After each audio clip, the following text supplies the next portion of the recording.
Assalamualaikum warahmatullahi wabarakatuh. Sahabat GTK se-Indonesia. Esensi dari merdeka belajar adalah bahwa murid harus merdeka atas diri sendiri, minat dan bakatnya. Konsep itu yang dibawa Ki Hajar Dewantara bagi bangsa ini dengan harapan tak tergerus perkembangan zaman. Artinya, indikator keberhasilan dari implementasi pelaksanaan pembelajaran adalah terwujudnya profil murid yang mandiri, merdeka, dan berkembang sesuai kodrat alam dan zamannya. Permasalahan yang dihadapi oleh sekolah adalah bagaimana meningkatkan mutu lulusan dengan semua tantangan yang semakin berat seperti saat ini. SMA LTI IGM berkomitmen menjadikan murid sebagai pusat pembelajaran, baik di dalam maupun di luar kelas. Perkembangan kompetensi murid tidak terlepas dari seberapa besar keterlibatan daya dukung yang ada di lingkungan murid tersebut. Tantangan yang dihadapi oleh sekolah adalah, yang pertama, bagaimana cara mewujudkan pembelajaran sepanjang hayat secara menyeluruh. Yang kedua, bagaimana mengimplementasikan pelaksanaan pembelajaran dengan terwujudnya profil murid yang mandiri, merdeka, dan berkembang sesuai kodrat alam dan zamannya. Serta yang ketiga, bagaimana melakukan pemetaan murid di fase F untuk memilih mata pelajaran sesuai dengan cita-citanya menurut aturan yang berlaku. Selanjutnya, kepala sekolah melakukan aksi nyata untuk menjawab permasalahan dan tantangan tersebut dengan menerapkan siklus inquiry kolaboratif. Siklus inquiry kolaboratif adalah proses berulang dan berbasis tim. Para pendidik bekerja sama untuk menyelidiki tantangan belajar siswa, merancang strategi, solusi, melaksanakan serta menyempurnakan secara berkelanjutan untuk meningkatkan kualitas praktik pengajaran dan pembelajaran. Tahapan yang kami lakukan pada siklus inquiry tersebut adalah SIRALAS. Selidiki, rancang, laksanakan, dan sempurnakan. Pada tahapan selidiki, didapatkan hasil evaluasi sebagai berikut. 1. Berdasarkan rapor pendidikan tahun 2024, komponen yang perlu ditingkatkan adalah kemampuan literasi murid, karena terdapat penurunan yang paling besar dibandingkan tahun sebelumnya. Kedua, kekhawatiran menurunnya persentase kelulusan murid di PTN, akibat terjadinya perubahan kurikulum. Selanjutnya tahap rancang. Pada tahapan ini, kepala sekolah mulai berkolaborasi dengan berbagai pihak untuk menjawab berbagai tantangan yang ada dengan mewujudkan kelas berkonsep. Pihak-pihak yang terlibat sebagai tim kolaborasi adalah bidang kurikulum, bidang sarana dan prasarana, serta bidang bimbingan konseling, wali kelas, dan orang tua murid. Tahap berikutnya adalah laksanakan. Yang pertama adalah kolaborasi dengan bidang kurikulum. SMA LTI IGM berusaha mewujudkan implementasi kurikulum merdeka secara menyeluruh. Salah satunya adalah dengan mewujudkan kelas berkonsep yang aman dan nyaman di setiap kelas. Pada fase F, murid telah ditempatkan sesuai cita-citanya di masa depan. Kami membagi kelas-kelas tersebut menjadi 4 kelompok besar, yaitu siswa dengan cita-cita di bidang kesehatan dan pertanian, di bidang teknik, di bidang ekonomi, dan di bidang sosial. Selain itu, tim kurikulum juga memantik guru-guru agar pembelajaran dapat menerapkan pembelajaran yang bermakna, seperti pembelajaran berbasis proyek, inquiry berbasis masalah, pembelajaran kolaborasi, dan lain-lain, agar meningkatkan kemampuan literasi dan numerasi murid, serta melaksanakan tryout rutin untuk persiapan seleksi masuk perguruan tinggi. Yang kedua adalah kolaborasi dengan wali kelas bersama bidang sarana dan prasarana. Dalam rangka mewujudkan suasana kelas yang mendukung tersebut, maka saya menginisiasi sebuah kegiatan coaching klinik bagi wali kelas agar wali kelas dapat mendorong terciptanya kelas berkonsep yang mendukung cita-cita murid. Pada saat itu, saya selaku kepala sekolah memberikan arahan tentang spesifikasi kelas berkonsep yang diharapkan. Wali kelas diminta melibatkan murid dalam menentukan konsep kelas yang akan diusung, mulai dari tata ruang, kesepakatan kelas, pojok literasi, pojok duha, serta dekorasi kelas, agar murid dapat menjadikan ruangan tersebut menjadi tempat yang ternyaman dan menyenangkan selayaknya rumah kedua bagi mereka. Selain konsep kelas, hasil coaching klinik juga menghasilkan produk berupa program kerja kelas yang berisi kesepakatan kelas, konsep kelas literasi dan numerasi, konsep kelas digital, serta konsep kelas berbudaya.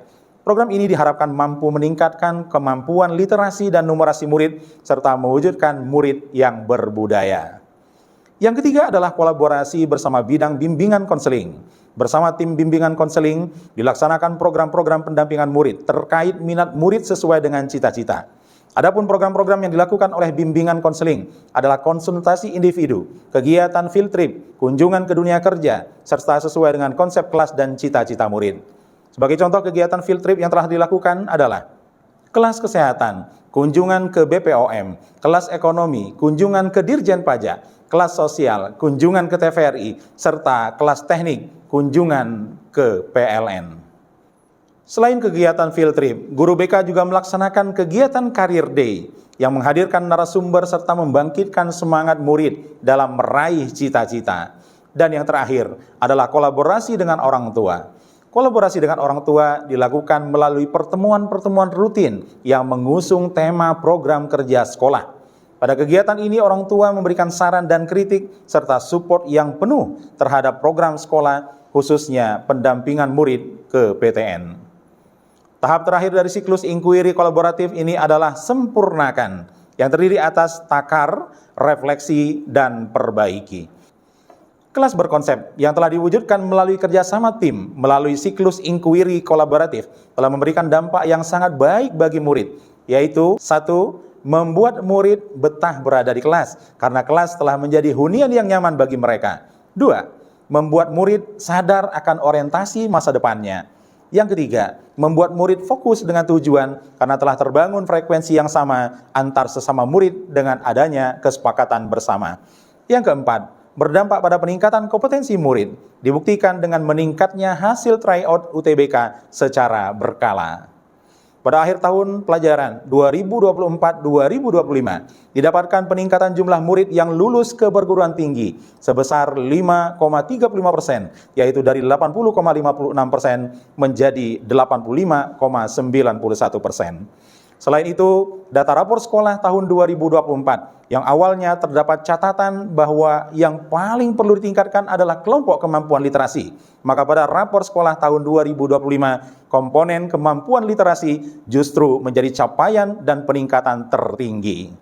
Pelajaran berharga yang didapatkan melalui praktik baik ini adalah ketika seorang kepala sekolah mampu melaksanakan dan memaksimalkan kolaborasi antar warga sekolah dengan baik melalui siklus inquiry kolaboratif dengan tahapan silaras, maka akan tercipta iklim kolaborasi yang positif, akan tumbuhnya profesional pendidik, serta terwujudnya perubahan yang sistemik.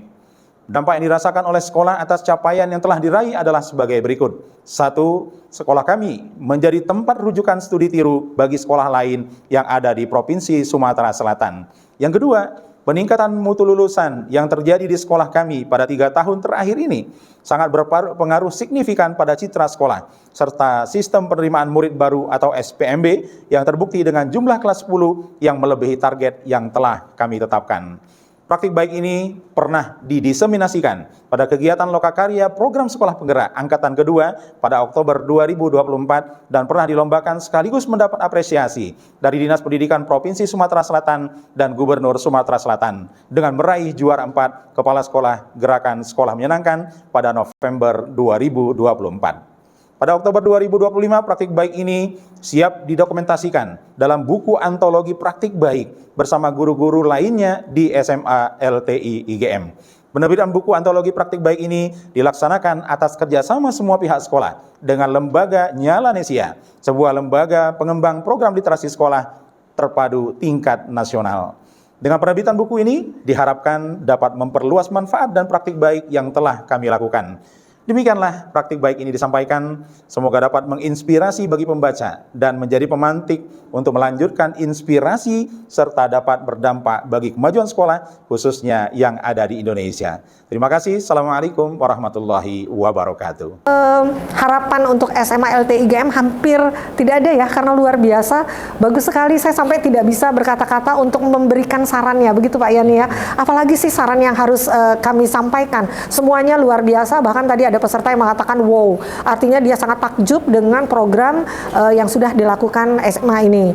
Dan harapan untuk peserta, saya berharap dari praktek baik yang sudah dilakukan SMA LTI IGM ini dapat diambil ilmunya, dapat diambil praktek baiknya dan diimplementasikan di sekolah masing-masing, tentunya sesuai dengan situasi kondisi sekolahnya masing-masing, apa-apa saja yang bisa diimplementasikan di sekolah dengan harapan dapat memaksimalkan semua potensi guru maupun siswanya.